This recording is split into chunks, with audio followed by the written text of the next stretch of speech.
안녕하세요. 아톰아빠 송대영입니다.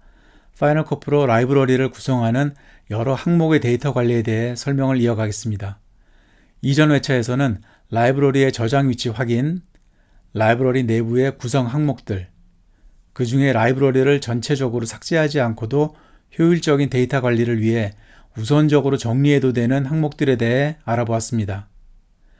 작업 중에 경험해 보셨을 미싱 파일이 생기는 경우, 이건 역시 데이터 관리와 관계되는 것으로 작업을 위해 임포트한 미디어 클립을 파이널 컷 프로에서 인식하지 못해 생기는 현상이며, 바꾸어 말하면 미디어 클립을 지속적으로 연결하며 작업을 하다가 미디어 클립이 삭제되었든지 미디어 클립이 담겨 있고 연결해서 사용하던 외장 또는 스토리지가 맥 컴퓨터에서 추출되어 더 이상 파이널 컷 프로에서 클립 정보와 연결되지 않는 경우에 생기는 현상입니다.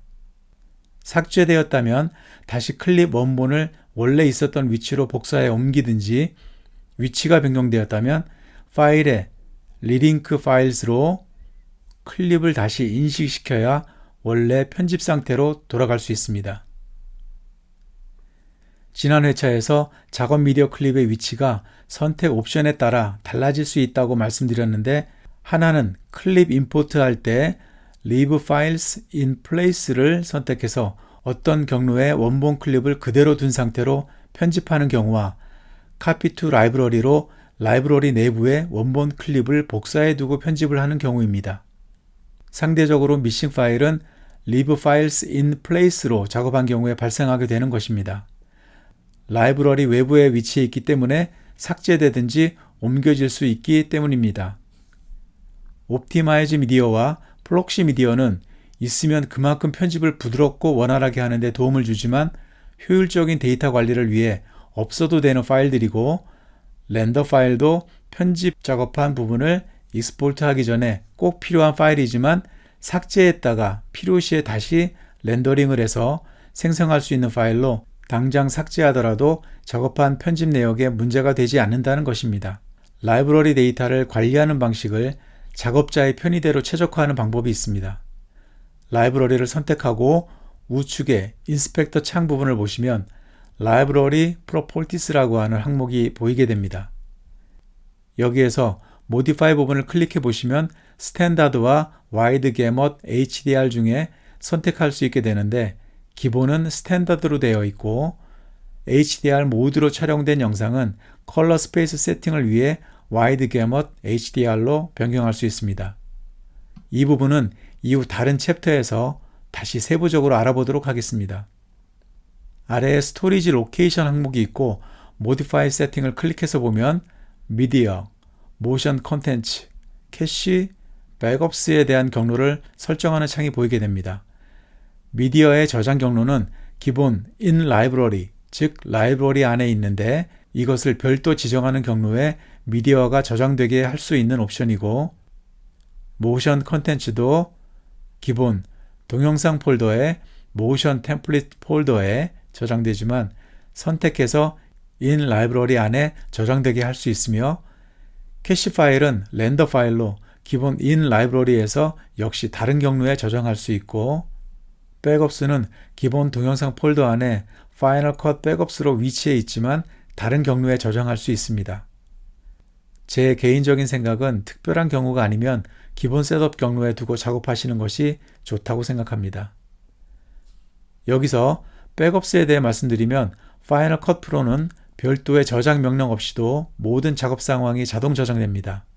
그런데 만일 작업 중에 이전으로 되돌리고 싶은 시점이 있다고 하면 계속 커맨드 Z 단축키로 언두 명령을 통해 돌아갈 수 있지만, 어제 한 작업 또는 며칠 전 작업으로의 복귀는 언두 명령으로 불가능합니다. 이런 상황에 대비해 파이널 컷 프로는 작업 시간 후 15분 간격으로 작업 내역을 저장하여 파이널 컷 백업스 폴더에 자동 저장하고 있습니다. 파이널 컷 백업스 폴더에 들어가서 되돌리고자 하는 시간대의 저장 파일을 클릭하면 15분 간격 내에 어느 작업 시점으로도 되돌아갈 수 있다는 것입니다. 다음 미디어 부분의 in library의 consolidate 명령은 예를 들어 설명드리면, 현재 작업하던 라이브러리를 카피해서 다른 맥 컴퓨터에서 작업하고자 할 때 Leave Files in Place 옵션 선택으로 원본 클립을 라이브러리에 카피하지 않고 작업을 한 경우 이 라이브러리만 카피해서 다른 컴퓨터로 이동해서 열면 당연히 앞서 말씀드린 미싱 파일 현상이 생기게 됩니다.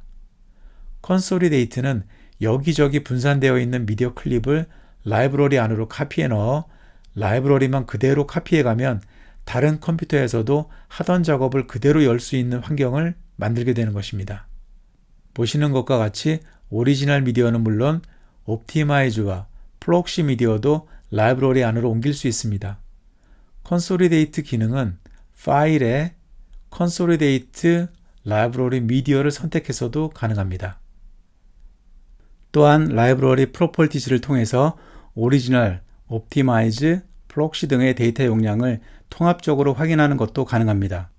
현재 짧은 작업 내역이지만 Leave Files in Place로 임포트한 라이브러리 용량과 컨솔리데이트를 통해 오리지널 미디어, 옵티마이즈, 프록시 파일, 그리고 캐시 파일까지 적용한 용량을 비교해 보겠습니다. 옵티마이즈 파일과 프록시 파일을 만들기 이전 라이브러리 용량은 685.6MB였습니다. 컨솔리데이트 기능을 실행하고 렌더링까지 적용한 이후의 용량은 총 11.46GB가 된 것을 확인할 수 있습니다. 이제 라이브러리 안에 현재 작업 중인 모든 미디어 파일이 포함되었음을 알 수 있습니다. 파이널 컷 프로를 통해 좋은 편집 영상을 만들어내는 것도 중요하지만 데이터의 효율적인 관리도 못지않게 중요하다고 생각합니다. 한 번에 끝나는 편집 작업은 관계없지만 이후 수정 작업이 필요한 경우라면 더더욱이 데이터 관리가 중요할 것입니다. 지속적으로 데이터 관리에도 신경 쓰시길 바랍니다. 이번 회차는 여기까지 설명드리고 다음 23회차에서 다시 뵙도록 하겠습니다. 감사합니다.